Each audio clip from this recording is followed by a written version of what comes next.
Hi friends, मैं हूं आपका दोस्त सलामत अली खान और आपका स्वागत है आपके अपने यूट्यूब चैनल पर। आज इस वॉल्यूम में हम एनालिसिस करेंगे रीट लेवल 2 का जो एग्जाम हुआ है 26 सितंबर 2021 को, उसकी क्या एक्सपेक्टेड कट ऑफ रह सकती है नॉन टीएसपी एरिया में सभी सब्जेक्ट्स की। तो सबसे पहले हम बात करते हैं इंग्लिश की। हम मान सकते हैं कि पिछली वैकेंसी के मुकाबले कंपैरेटिवली इजी कहा जा सकता है, लेकिन बहुत ज़्यादा आसान नहीं था अगर एक सामान्य विद्यार्थी के लिहाज से देखा जाए तो।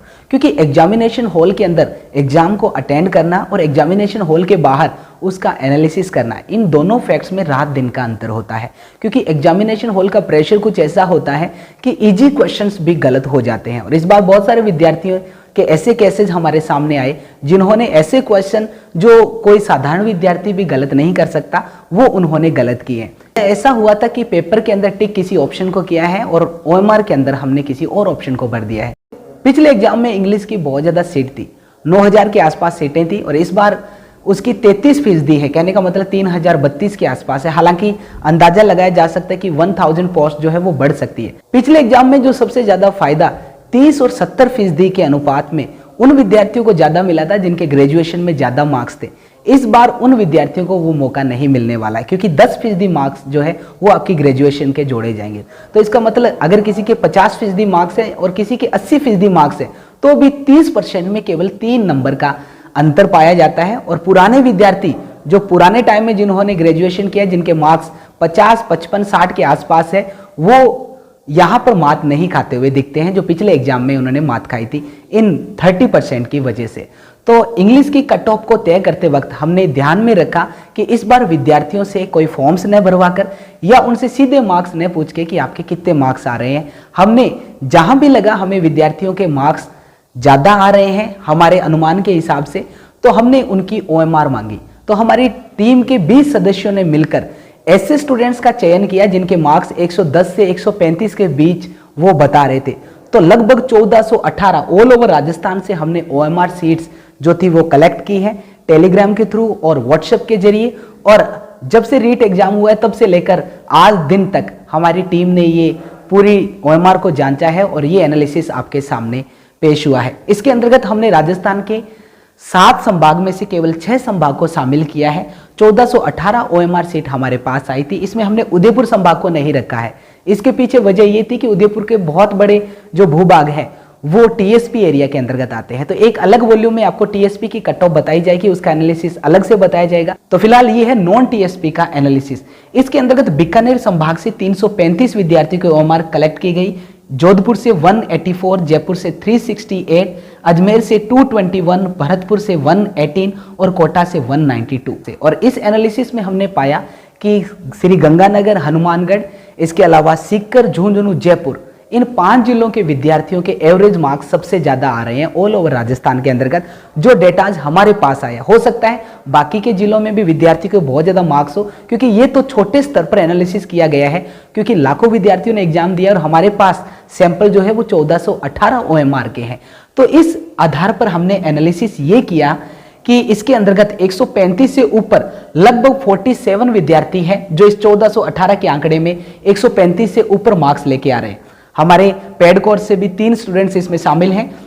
130 से 135 के बीच है 92, 125 से 130 के बीच है 128, 120 से 125 के बीच है 317 और 115 से 120 के बीच है 383 और 110 से 115 के बीच है 451, 451। सबसे ज्यादा आंकड़ा यही कहता है। ज्यादातर विद्यार्थी क्या करते हैं, अपने पेपर के हिसाब से अपना आंकलन करते हैं। और बहुत बार बहुत सारे केसेस में यह पाया गया कि पेपर के आधार पर मान लो किसी विद्यार्थी के 120 क्वेश्चन सही हो रहे हैं तो ओएमआर के आधार पर वो 117 के आसपास थे। कहने का मतलब ओएमआर में भरने में कहीं ना कहीं गलती भी हो गई थी। और ऐसा भी था कि पेपर में गलत टिक किया गया था, लेकिन ओएमआर में किस्मत से वो सही फिलअप किया गया था। तो इसलिए सही आंकलन के लिए हमने इस बार ध्यान रखा कि डायरेक्ट उनकी ओएमआर को ही कलेक्ट किया जाए। और पिछला जो अंदाजा हमारा रहा था वो एग्जैक्ट रहा था। हालांकि बहुत सारे एक्सपर्ट ने उस आंकलन का विरोध भी किया था कि ऐसा नहीं हो सकता है, उसकी आलोचना काफी हुई थी। हालांकि अब तक जितने भी हमने अनुमान लगाए हैं मेरिट के लिहाज से वो अब तक सही गए हैं। उम्मीद है इस बार भी सही जाए, और जाए तो इस मेरिट से कम ही जाए ताकि आप सभी का सिलेक्शन भी हो सके। इससे पहले कि मैं आपको एक्सपेक्टेड कट ऑफ बताऊं, आपको थोड़ा सा मैं बता दूं कि आपको अपने परसेंटेज कैसे काउंट करने हैं। ध्यान रखिएगा, इस बार जो अनुपात है वो 90 और 10 का है। कहने का मतलब एग्जाम के 90% मार्क्स जुड़ेंगे और ग्रेजुएशन के 10% मार्क्स जुड़ेंगे।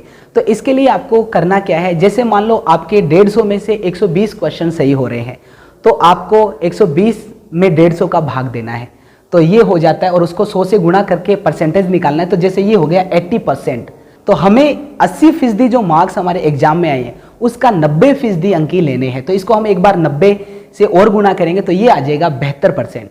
तो ये हो गए हमारे एग्जाम के। अब आपको 10% अंक आपके ग्रेजुएशन के जोड़ने हैं। जैसे मान लो आपके 60% अंक है तो आपके 10% हुए 6, तो इस प्रकार से 72 + 6 आपके हो जाएंगे 78% मार्क्स। तो इस लिहाज से आपको जोड़ना है।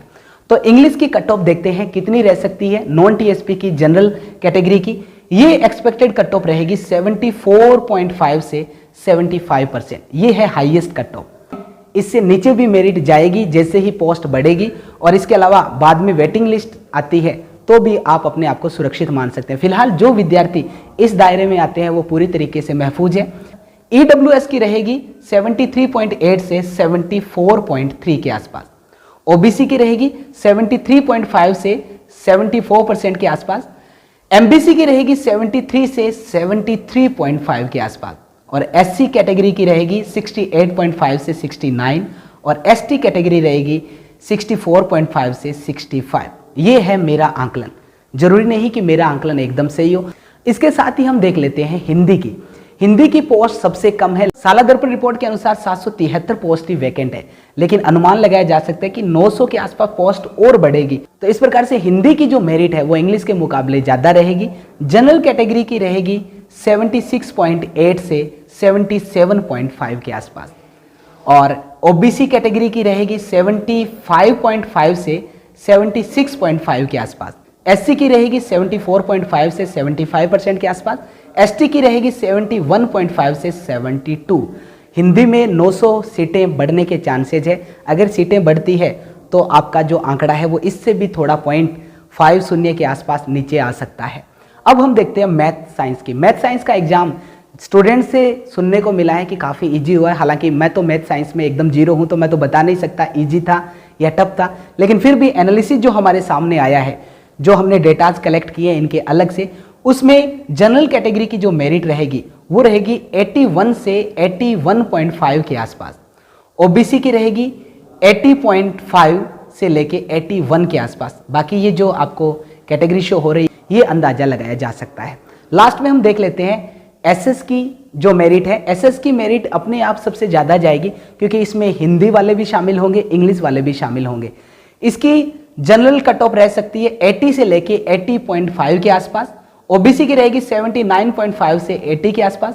एससी की रहेगी 76.5 से 77 के आसपास, और एसटी की रहेगी 73 से 73.5 के आसपास। तो अगर आप इन दायरे में आते हैं किसी भी सब्जेक्ट से तो आप पूरी तरीके से महफूज है। उम्मीद रहेगी कि इससे भी 1% मेरिट कम रहे जैसे ही पोस्ट बढ़ती है तो, और अभी भी आपको निराश होने की आवश्यकता नहीं है। इंशाल्लाह आपका सिलेक्शन तो होगा। इसके साथ ही बहुत सारी वैकेंसीज और आ रही है। अगर आपका सिलेक्शन हो भी रहा है तो भी आप नेक्स्ट वैकेंसी के लिए तैयार हो जाइए। सेकंड ग्रेड और फर्स्ट ग्रेड की वैकेंसी जल्दी आने वाली है। जल्दी इसके नोटिफिकेशन इस साल में आपको मिल जाएंगे। और अगर आप चाहते हो इन दोनों बैचेज में इंग्लिश से तैयारी करना तो आज ही डाउनलोड कीजिए गूगल प्ले स्टोर से सलामत अली खान ऐप, जहां से आप फर्स्ट ग्रेड और सेकंड ग्रेड इंग्लिश के बैच ज्वाइन कर सकते हैं। तो फिलहाल सभी को बेस्ट विशेज। उम्मीद है 2021 में आप सब चयनित होंगे और एक नए मुकाम की तरफ अग्रसर होंगे। तो फिलहाल दीजिए इजाजत। शब्बा खैर।